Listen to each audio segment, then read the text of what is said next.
Hello everyone, मैं अनुराधा अपने YouTube channel success with Anuradha में आप सभी का स्वागत करती हूँ। चलिए, आज का इससे पहले मैंने आपको समायोजन बता दिया था। बेसिकली समायोजन कहते किसे हैं, है ना।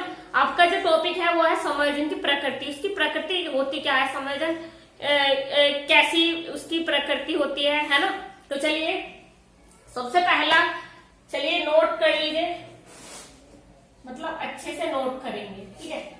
चलिए देख लेते हैं कि समायोजन होता क्या है। मैंने आपको बताया था कि समायोजन एक गतिशील प्रक्रिया है। समायोजन एक गतिशील प्रक्रिया है।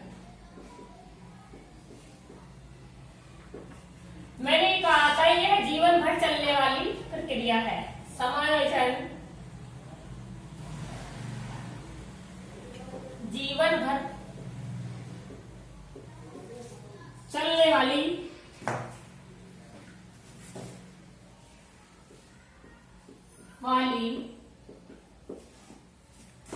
प्रक्रिया है ना।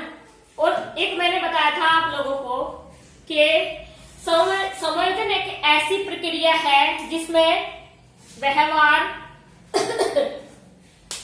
समायोजन एक ऐसी प्रक्रिया है जिसमें व्यक्ति अपने वातावरण, है ना, वातावरण के बीच क्या करता है,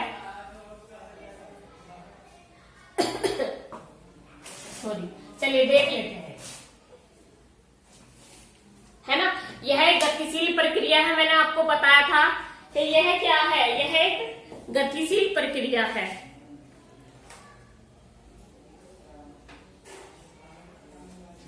समायोजन एक ऐसी प्रक्रिया है जिसमें एक व्यक्ति और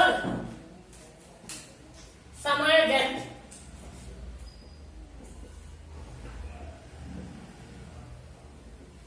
एक ऐसी प्रक्रिया है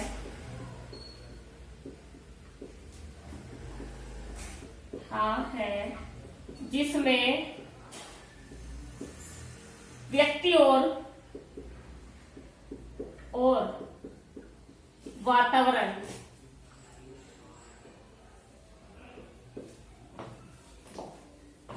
दोनों प्रभावित होते हैं।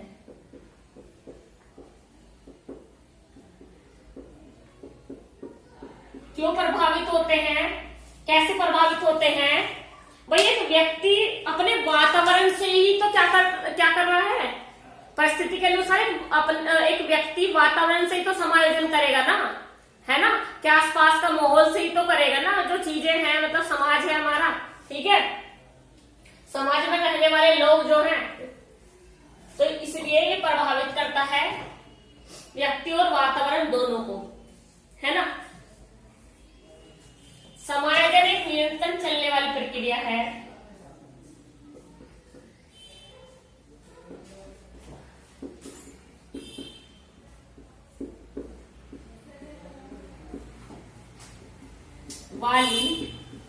प्रक्रिया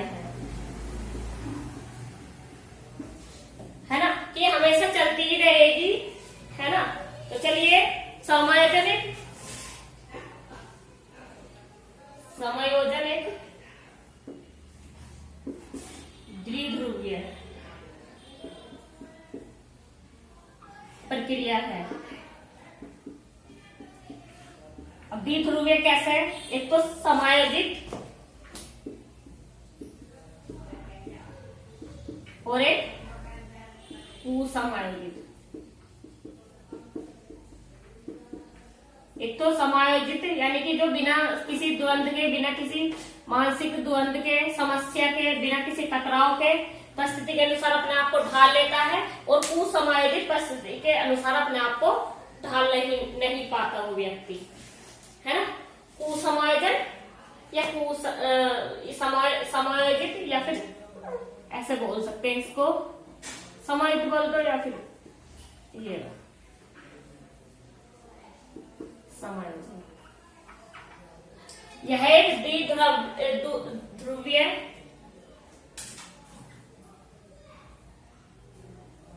प्रक्रिया है।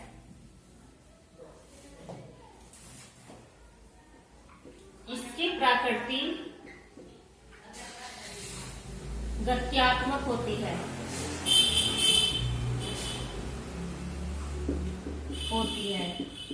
हमेशा गति करती रहती है, गतिशीलता से आगे बढ़ती है ना। ये एक प्रकार की क्या है, ये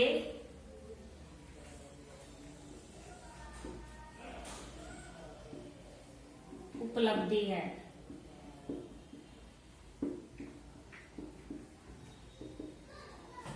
जो हमें समायोजित करके मिल जाती है, जो हम समायोजन कर लेते हैं अपने बात में।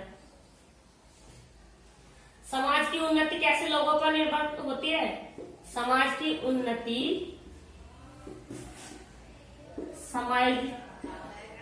समायोजित लोगों पर निर्भर करती है। जो समाज में रहकर समाज से कैसे समायोजन कर लेते हैं, परिस्थिति के अनुसार अपने आप को ढाल लेते हैं। समाज भी हमारा उन्हीं लोगों को अपनाता है ना। तो देख लीजिए, ये कह रहा है कि समायोजन एक गतिशील प्रक्रिया है। समायोजन हमेशा गति की तरह आगे बढ़ती रहती है ना, हमेशा चलती रहती है।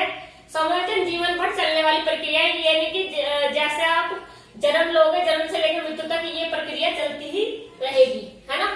समायोजन एक ऐसी प्रक्रिया है जिसमें व्यक्ति और वातावरण के मध्य क्या होता है?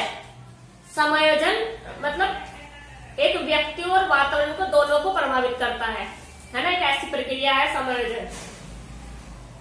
समायोजन एक निरंतर चलने वाली, हमेशा चलती ही रहेगी, जन्म से लेकर मृत्यु तक। जब से आप जन्म लोगे जब तक मृत्यु तक ये समायोजन प्रक्रिया चलती रहेगी, निरंतर चलती रहेगी, लगातार चलती रहेगी ये प्रक्रिया। समायोजन एक द्विध्रुवीय प्रक्रिया है। कैसी प्रक्रिया है ये? द्विध्रुवीय प्रक्रिया है। इसमें समायोजन भी है और कुसमायोजन। इसकी प्रकृति गत्यात्मक होती है ना, गतिशीलता से हमेशा बढ़ती रहती है। ये एक प्रकार की उपलब्धि है। क्या? समायोजन, है ना। समाज की उन्नति समायोजित लोगों पर निर्भर करती है। जो लोग समायोजित होते हैं, जो अपने आसपास के वातावरण से परिस्थिति के अनुसार अपने आप को ढाल लेते हैं, समाज भी उन लोगों को ज्यादा महत्व देता है ना। तो जो समाज की उन्नति है वो किन लोगों पर निर्भर करेगी? जो लोग समायोजित होंगे, जो अच्छा समायोजन करेंगे, है ना, वातावरण से। तो चलिए इसे नोट कर लीजिए अच्छे से, आगे चलते हैं।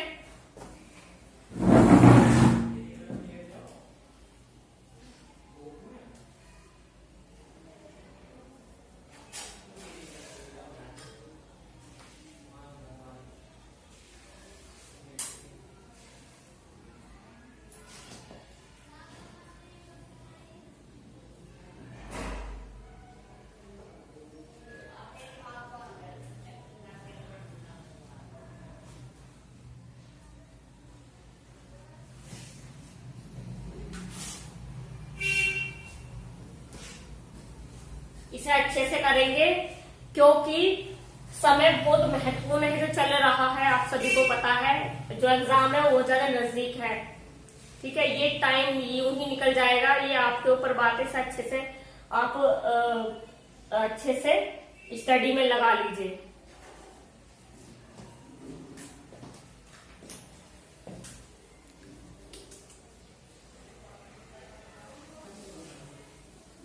चलिए, ये है समायोजन के प्रतिमान, है ना। समायोजन के प्रतिमान कौन कौन से हैं देख लीजिए। पहला है हमारा व्यवहारवादी प्रतिमान। व्यवहारवादी कौन थे? कोहलरबर्ग, थॉर्नडाइक, वॉटसन, स्किनर, है ना। तो इन्होंने व्यवहार पर ज्यादा बल दिया है, आप सभी को पता है, व्यवहारवादी थे। तो इन्होंने क्या माना है इसे समायोजन को? इन्होंने व्यवहारवादियों ने क्या माना है? व्यवहारवादियों ने मानव शरीर को क्या माना है?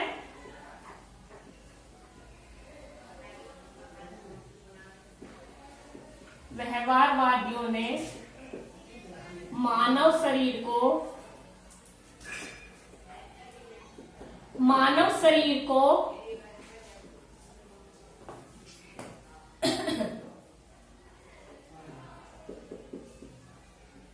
क्या माना है?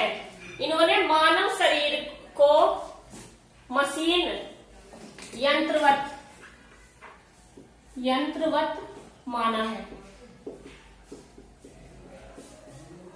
है ना, कि मानव शरीर के द्वारा जो भी कार्य होगा उसे तो हम ठीक कर सकते हैं।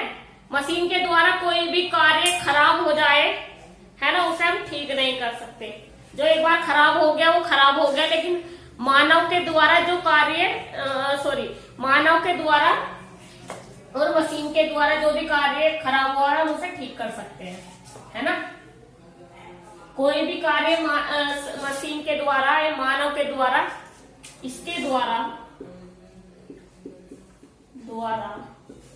कार्य को, है ना, मानव शरीर के द्वारा अगर कोई कार्य खराब हो गया है तो उस कार्य को ठीक कर सकते हैं,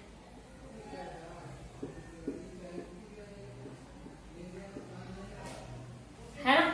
और मशीन में कोई खराबी होगी हो, है ना, कार्य में कोई खराबी हो गई है तो मानव के द्वारा ठीक कर सकते हैं उसे, समझ गए। अगर व्यवहारवादियों ने मानव शरीर को क्या माना है, उन्होंने माना है मशीन यंत्रवत, यानी कि अगर मशीन से कोई भी कार्य खराब होता है ना, तो मानव के द्वारा उसे ठीक किया जा सकता है। दूसरा है हमारा मनोविश्लेषणवादी प्रतिमान, है ना। तो मनोविश्लेषणवाद जो सिद्धांत दिया था वो किसने दिया था? सिगमंड फ्रायड ने। किसने दिया था? सिगमंड फ्रायड ने। तो उसने अपने 3 मन बताए थे, कौन से? इदम, अहम और परायण, है ना। अचेतन मन, अर्धचेतन मन और चेतन मन। अब ये जो समायोजन होता है ना, समायोजन होता है वो इन 3 पर आधारित है। किन पर आधारित है? समायोजन,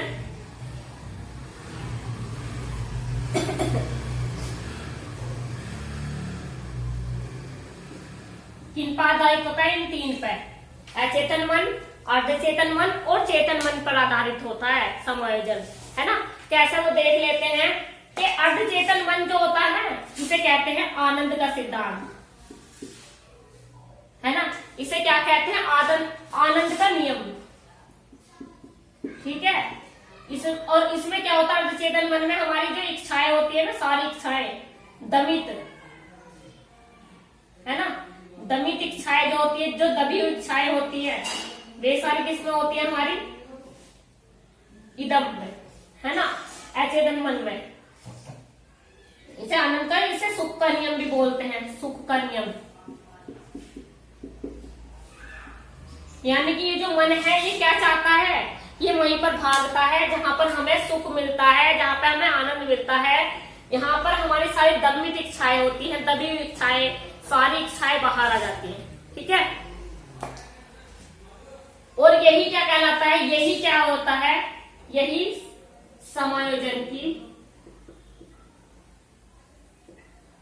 की कुंजी है। अचेतन मन क्या है? अचेतन मन क्या है? व्यक्ति के व्यवहार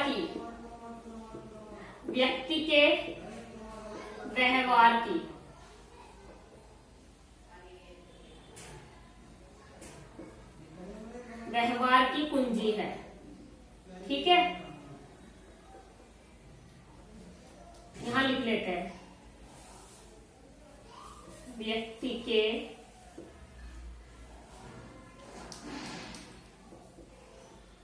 व्यवहार की पूंजी है यही, है ना। तो सबसे ज्यादा इसमें इम्पोर्टेंट क्या बताया गया है? अर्धचेतन मन, अचेतन मन, जिसमें कहा गया है कि ये एक सुख का नियम है, आनंद का नियम है। इसमें जो दबी हुई इच्छाएं होती है वो होता है ना। व्यक्ति के व्यवहार की कुंजी भी यही है ना।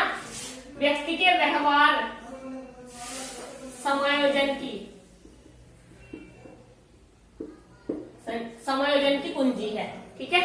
तो ये ज्यादा इम्पोर्टेंट है ना। समायोजन इन 3 चीजों पर निर्भर करता है, समझ गए ना आप? इन तीनों पे, अर्धचेतन मन, अचेतन मन, अर्धचेतन मन और चेतन मन, इन तीनों पे आधारित होता है। तो चलिए इसे नोट कर लीजिए अच्छे से।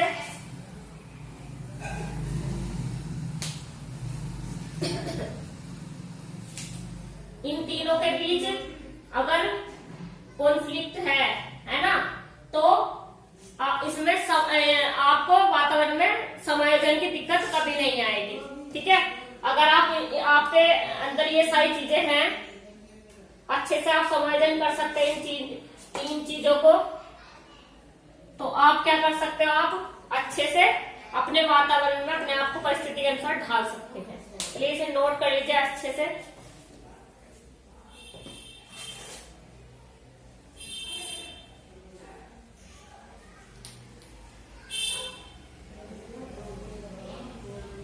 अगर आप इन तीनों में अच्छे से इदम अहम और परायम में तीनों के बीच अगर अच्छे से कॉन्फ्लिक्ट है, तो इससे समायोजन में आपको कोई दिक्कत नहीं आएगी।